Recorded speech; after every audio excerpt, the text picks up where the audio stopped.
Si Lee Kuan Yew, ang founding father ng Singapore, ay nagbabala sa buong mundo tungkol sa Pilipinas. Ngunit walang sino man ang sumeryoso rito. Bakit? Imagine this, katropa. Isa sa pinakamatalinong individual ng 20th century.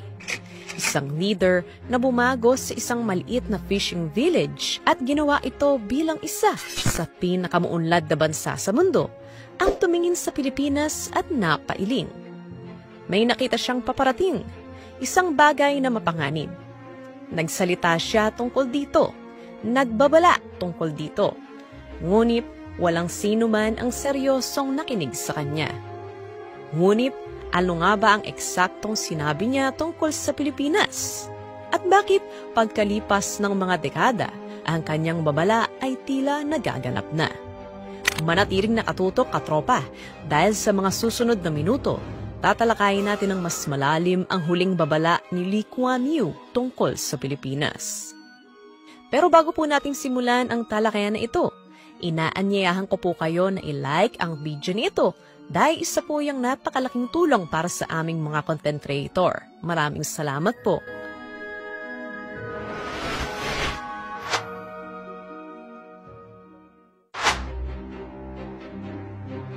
Upang maunawaan ang bigat ng kanyang babala, kailangan muna nating kilalanin ang tao sa likod ng mga salita.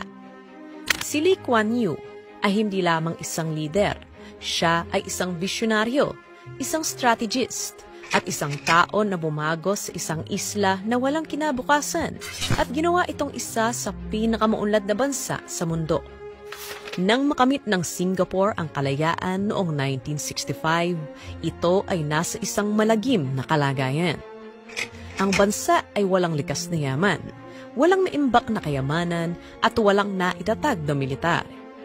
Ang tensyon ay nagbabantang sirain ang bansa at laganap ang kawalan ng trabaho. Para sa marami, tila nakatakdang mabigo ang Singapore. Ngunit sa ilalim ng pamumuno ni Lee Kuan Yew, nalabanan ng Singapore ang mga posibilidad.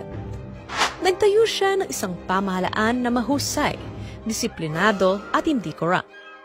Itinaguyod niya ang meritocratic system sa bansa, isang sistema kung saan ang mga individual lamang na may magandang educational background at malinis na life record ang maaaring maging public servants ng Singapore.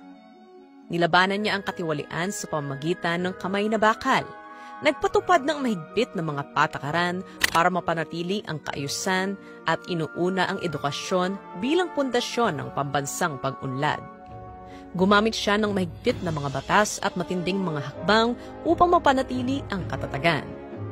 Ang kanyang estilo ng pamumuno ay hindi nakaligtas sa mga kritisismo. Ngunit tingnan mo naman ang naging resulta. Sa loob lamang ng ilang dekada, ang Singapore, mula sa isang maghihirap na bansa, ay isa na ngayong global economic powerhouse. Ipinagmamalaki ang isa sa pinakamataas na GDP per capita sa buong mundo. Ngayon, ihambing natin ito sa Pilipinas noong 1960s. Sa panahon ngayon, ang Pilipinas ay itinuturing na isang rising star sa Asia. Ang Maynila, na madalas tawaging Pearl of the Orient, ay isang abalang lungsod na may modernong mga infrastruktura, malakas na ekonomiya at isang umuunlad na middle class. Ang bansa ay may ilan sa mga pinakamahusay na universidad sa buong mundo at tahanan ng mahuhusay at edukadong manggagawa. Marami ang naniniwala na ang Pilipinas ay nasa landas upang maging isa sa mga pinakamuunlad na bansa sa Asia. Nangunguna sa mga bansa tulad ng Singapore, Taiwan at South Korea. Ngunit may nangyaring hindi inaasahan. Habang ang ibang bansa ay patuloy na umunlad, ang Pilipinas ay tila napag-iwanan. Ano nga ba ang nangyari? Dito pumapasok ang babala ni Lee Kuan Yew. Si Lee Kuan Yew ay prangka. Hindi niya binalutan ng magagandang salita ang kanyang mga pahayag. Minsan ay sinabi niya, "The Philippines is a country with a great people, but with a soft, forgiving culture. It doesn't punish people for their mistakes, especially those in power." Saglit nung isipin yan, katropa. Soft, forgiving culture. Ano kaya ang ibig niyang sabihin doon? Naniniwala si Lee Kuan Yew na ang pag-unlad ng isang bansa ay nakasalalay sa disiplina, tuntunin ng batas at pananagutan. Hinangaan niya ang katatagan at talento ng mga Pilipino at pinuri ang kanilang kakayahang umangkop at magtagumpay. Nakita niya na ang mga Pilipinong nag-migrate sa ibang bansa ay madalas na umunlad sa ilalim ng mas organisadong sistema. Isang patunay na ang problema ay hindi kailanman tungkol sa kanilang kakayahan, kundi tungkol sa kapaligiran na kanilang ginagalawan. Sa madaling salita, may nakita siyang flaw o kahinaan sa pamahala at kultura ng bansa. Ang korupsyon, kawalan ng kahusayan at ang pagpapahintulot sa maling gawain ay talamak sa Pilipinas. Napansin niya kung paano ginagamit ng matataas na opisyal ang mga pondo ng bayan sa maling paraan, ngunit hindi naman napaparusahan. Napansin din niya na ang mga politiko na inakusahan ng graft at plunder ay hindi lamang nakakaiwas sa parusa, kundi madalas pang tanggapin pabalik sa opisina ng mismong mga taong ninakawan nila. Ang justice system ng bansa, ayon sa kanya, ay masyadong mabagal ang pag-usad. Ang mga kaso ay tumatagal ng maraming taon, minsan ay umaabot pa ng dekada, na nagpapahintulot sa mga may kapangyarihan at kayamanan na manipulahin ang sistema pabor sa kanila. Ang mga malalaking iskandalo ng korupsyon ay nagdudulot ng galit sa publiko. Ngunit pagkaraan ng ilang sandali, maglalaho ang inay at babalik ang lahat sa normal hanggang sa sumiklab ang panibagong iskandalo. Nangangamba si Lee Kuan Yew na ang ganitong pattern kung saan ang mga nakakasala ay pinapatawad imbis na panagutin ay makahahadlang sa Pilipinas na makamit ang buong potensyal nito. Sa kabaligtaran, itinayo ni Lee Kuan Yew ang Singapore sa pundasyon ng mahigpit na pamahala at zero tolerance para sa katiwalian. Tiniyak niya na ang mga opisyal, gaano man kataas ang posisyon o ranggo, ay mabilis na mapaparusahan para sa anumang maling gawain. Naniniwala siya na ang isang bansa ay kailangang magpatupad ng disiplina sa lahat ng antas, mula sa liderato hanggang sa karaniwang mamamayan. Kung walang pananagutan, lalala ang katiwalian. Kung walang mahigpit na pagpapatupad ng batas, ihina ang mga institusyon ng bansa. Kung walang disiplina, ang progreso ay palaging mahahadlangan ng kawalan ng kakayahan at maling pamamahala. Ilang dekada na ang lumipas mula nang ilhad niya ang obserbasyong ito. Ngunit ang parehong mga issue ay patuloy na nagpapahirap sa Pilipinas. Ang political dynasty ay nangingibabaw pa rin sa bansa. Ang mga kaso ng patiwalian ay tumatagal pa rin ng maraming taon upang maresolba, kung ito man ay maresolba. Ang tiwala ng publiko sa mga institusyon ay nananatiling mababa, habang ang mga iskandalo at kawalan ng kakayahan ay patuloy na nagpapahina ng tiwala sa sistema. Ngayon, nananatili ang isang tanong: makakawala pa ba ang Pilipinas sa cycle na ito? Muli tayong magbalik sa 1960s. Ang Pilipinas ay isa sa mga pinakaumuunlad na ekonomiya sa Asya. Mayroon itong lumalagong sektor ng manufacturing, edukadong workforce at itinuturing pa nga bilang modelo para sa mga umuunlad na bansa. Sa katunayan, ang Pilipinas ay mas mayaman dati kumpara sa South Korea. Ang bansa ay may malakas na infrastruktura, lumalagong middle class at naging pangunahing economic player sa rehiyon. Pinapahiram pa nga nito ng pera ang South Korea na noon ay nagpupumilit pa ring makabangon mula sa pagkawasak na dulot ng Korean War. Ngunit habang ang ibang mga bansa tulad ng Singapore at South Korea ay nagsumikap na palakasin ang disiplina, mga reformang pang-ekonomiya at industrialisasyon, ang Pilipinas ay tumahak sa ibang landas. Isang landas na puno ng katiwalian, kaguluhan sa politika at mga maling prioridad. Pagpasok ng 1970s, binago ng Singapore ang sarili nito patungo sa isang industrial at financial powerhouse. Ang pamahalaan ni Lee Kuan Yew ay nag-focus sa mahigpit na pamamahala, meritocracy at pag-akit ng foreign investment.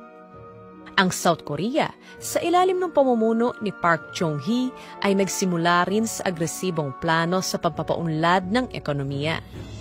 Sa pamamagitan ng export-driven industrialization, land reforms at pagtutok sa manufacturing, mabilis na isinara ng South Korea ang economic gap at nalampasan ang Pilipinas. Samantala, ang Pilipinas ay pumasok sa isang madilim na yugto ng kaguluhan sa politika. Noong 1972, idineklara ni Pangulong Ferdinand Marcos Sr. ang martial law. Pinatibay ang kapangyarihan at pinigil ang oposisyon. Bagaman ang kanyang administrasyon ay nakapagsagawa noong una ng mga infrastructure project, ang ekonomiya ay nagdusa kalaunan dahil sa labis na pangungutang at lumalaking krisis sa utang. Pagdating ng 1980s, tuluyan ang humina ang ekonomiya ng Pilipinas.